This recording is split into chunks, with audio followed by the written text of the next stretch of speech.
Face-to-face interviews are the best way to get to know job candidates, assess their ability to perform the job, and gauge whether they're a good fit for your organization.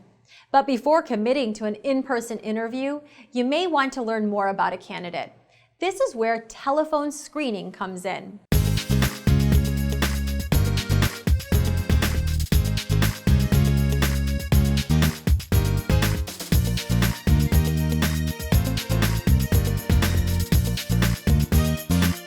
Hello and welcome to HR Over Coffee. Today we're discussing using telephone screening as a hiring tool.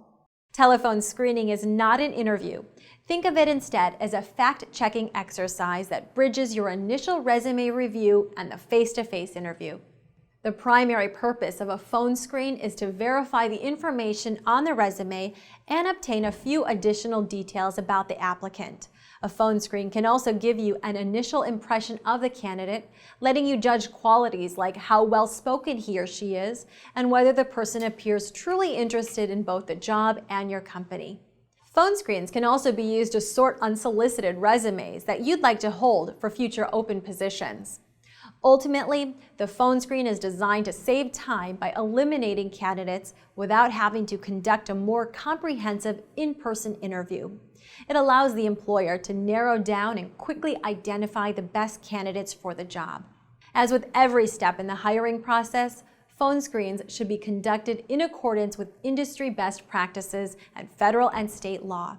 This means that each candidate should be asked the same set of basic job-related questions to ensure equal treatment. It's a good idea to prepare a phone screening form or checklist to be used for every job candidate and take thorough notes.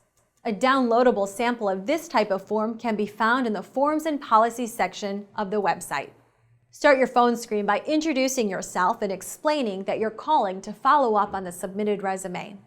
Clarify that the purpose of your call is to verify information. Confirm the candidate's name and current employer and ask about his or her main duties and responsibilities in that job. Ask why the candidate is interested in your open position and about relevant skills. Also ask for the person's salary requirements. Move through the candidate's resume, confirming the dates and duties of previous employment and the reasons for leaving those jobs. Finally, verify the candidate's education and any professional certifications listed on the resume. Be sure to address any concerns you may have. Close by giving the candidate an opportunity to ask any final questions and thanking the candidate for his or her interest. If you are certain you'd like to bring the person in for an interview, it is fine to schedule it while on the phone. But if you have any questions or concerns, say instead that you will follow up within a stated time frame. Because job applicants are protected from workplace discrimination at federal, state, and local levels, you should also avoid any questions that might veer into this area. These include inquiries related to gender, race, ethnicity, age, religion, disability, marital status, pregnancy, national origin, and more.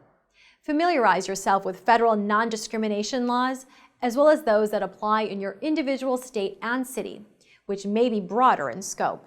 Also, disregard any irrelevant or inappropriate information the candidate may volunteer that could be considered a basis for discrimination.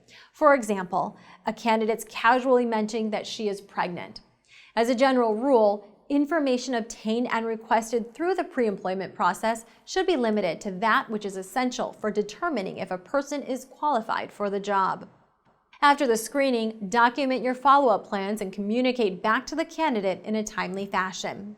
If you are not moving forward with an interview, send an email thanking the applicant for his or her interest, and if appropriate, explain that you will keep the resume on file for future consideration. Finally, sign and file the document and retain the record for at least 1 year. This can be helpful for any future position that becomes available or in the event an applicant claims his or her candidacy was unlawfully passed over. Thank you for joining us today for HR Over Coffee. To learn more about all aspects of the interview and hiring process and to access a comprehensive library of HR forms and resources, visit us online at hr360.com.